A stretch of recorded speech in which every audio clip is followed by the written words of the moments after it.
অন্যদিকে ভোটের আগে বিজেপির কৌশল বৈঠক, ভোট প্রচার এবং প্রার্থী বাছাই নিয়ে আলোচনা বলে খবর। ন্যাশনাল লাইব্রেরিতে বৈঠক এবং সেই বৈঠকে সুকান্ত মজুমদার, শ্রমিক ভট্টাচার্য। ভোট প্রচার ও প্রার্থী বাছাই নিয়ে আলোচনা, ঠিক ভোটের আগে বিজেপির কৌশল বৈঠক, ভোট প্রচার ও প্রার্থী বাছাই নিয়ে আলোচনা বলে খবর, যেখানে ন্যাশনাল লাইব্রেরিতে এই বৈঠক হয় এবং সেই বৈঠকে সুকান্ত মজুমদার, শ্রমিক ভট্টাচার্য, সুস্মিতা প্রতিনিধি আমাদের সঙ্গে রয়েছেন। সুস্মিতা, এই বৈঠকে মূলত কোন কোন বিষয় নিয়ে আলোচনা হয়েছে? দেখো, এখনো পর্যন্ত বৈঠক চলছে। মূলত দুটি বিষয় নিয়ে আজকের বৈঠকে আলোচনার সম্ভাবনা বা সূত্র মারফত জানা যাচ্ছে। প্রার্থী তালিকা দিল্লিতে পৌঁছানোর আগে সেই প্রার্থী তালিকা একেবারে চূড়ান্ত করা আজকের এই বৈঠক থেকে এটাই সম্ভাবনাময় কারণ আজকের বৈঠকের। তার পাশাপাশি প্রচার কৌশল কি হতে চলেছে, আগামী দিনে পরিবর্তন যাত্রা এবং পরিবর্তন যাত্রার পরবর্তী সময়টাকে বিজেপি কিভাবে শীর্ষস্থানীয় নেতৃত্বের কাছে তুলে ধরবে এবং তার সর্বশক্তি দিয়ে ঝাঁপিয়ে পড়বে রাজ্যের মানুষের কাছে, সেই সমস্তটাই আজকের বৈঠক থেকে একেবারে সিদ্ধান্ত হতে চলেছে বলে বৈঠক সূত্রে খবর। তার পাশাপাশি সবচেয়ে উল্লেখযোগ্য যে আমরা জানি 3 ধাপে বিজেপির যে প্রার্থী তালিকা, খসড়া তালিকা যেটা দিল্লি পর্যন্ত পৌঁছায়, সেই প্রার্থী তালিকা, খসড়া তালিকা ইতিমধ্যেই প্রস্তুত হয়েছে এবং সেই 3 ধাপের খসড়া প্রার্থী তালিকা আজকের এই বৈঠক থেকে গ্রিন সিগন্যাল আসতে পারে বিজেপির কেন্দ্রীয় এবং রাজ্য নেতৃত্বের তরফ থেকে, যেটা দিল্লি পর্যন্ত পৌঁছাবে বলে সূত্র মারফত খবর। আজকের বৈঠক মূলত সেটা নিয়ে এখনো পর্যন্ত বিজেপি সূত্রে এমনটাই জানা যাচ্ছে।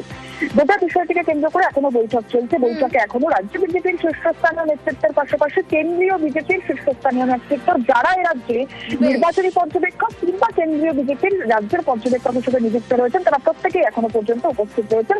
বৈঠক এখনো পর্যন্ত চলছে। যারাই বাছাই করে প্রার্থী তালিকার খসড়া আজকে প্রস্তুত করা হচ্ছে, যেটা দিল্লি পর্যন্ত পৌঁছে যাবে এবং সেই নিয়েই আজকের বৈঠকের যাবতীয় আলোচনা করবে।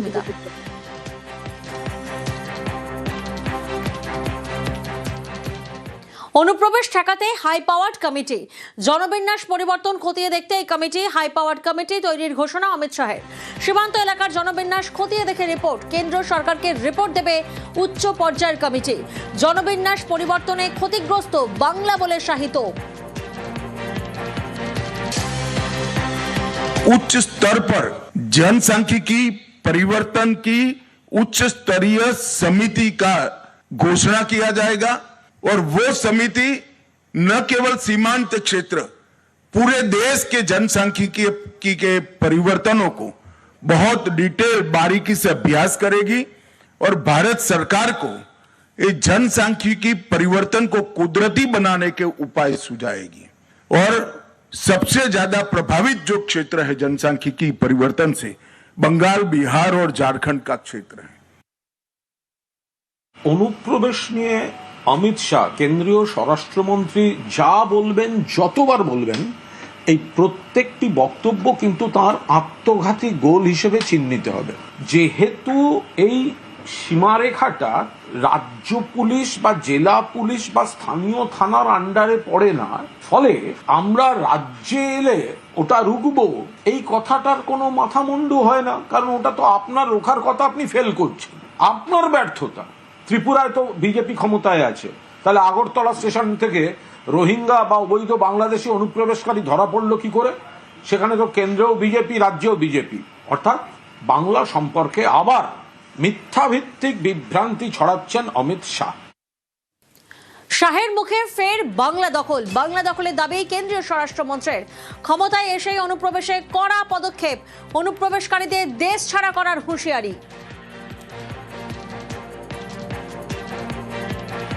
बंगाल में भी चुनाव है, मुझे पूरा भरोसा है कि इस बार भारतीय जनता पार्टी की सरकार बनने वाली है। भारतीय जनता पार्टी की सरकार का पहला एजेंडा रहने वाला है कि सीमा पर बाढ़ का काम समाप्त करना और एक एक घुसपैठिए को चुन चुन कर देश के बाहर भेजना। আচ্ছা, অমিত শাহ যে বলছেন পশ্চিমবঙ্গে বিজেপি সরকার গঠন করবেন, এই ফাটা রেকর্ডটা উনি আর কতদিন বাজাবে? কতদিন বাংলায় আসবো? 2021 সালে বললো আবকি বার 200 পার, 77 আটকে গিয়ে এখন 60, 23-এ বললো জেলা পরিষদ সব নিয়ে নেবো, একটাও জিততে পারেনি। 24-এ ডেলি প্যাসেঞ্জারি করে বলেছেন বাংলা থেকে নাকি ওনাদের সাংসদ বাড়বে, কমে গেছে। পুরোদস্তুর ব্যর্থ জ্যোতিষী মানুষ তাদের কেন প্রত্যাখ্যান করছে? বাংলার প্রতি বঞ্চনা, বৈষম্য, অপমান, সেগুলো তারা তো সংশোধন করেন না, খতিয়ে দেখেন না, ফলে আবার হারবেন। বাঁকুড়ায় তৃণমূল বিজেপির স্লোগান যুদ্ধ, দিলীপ ঘোষকে জয় বাংলা স্লোগান, পাল্টা জয় শ্রীরাম স্লোগান বিজেপির। বাঁকুড়ার কতুলপুরে দিলীপের মিছিলে উত্তেজনা, মিছিল কতুলপুর বাজারে চৌরাস্তা মোড়ে পৌঁছতেই তুমুল স্লোগান যুদ্ধ।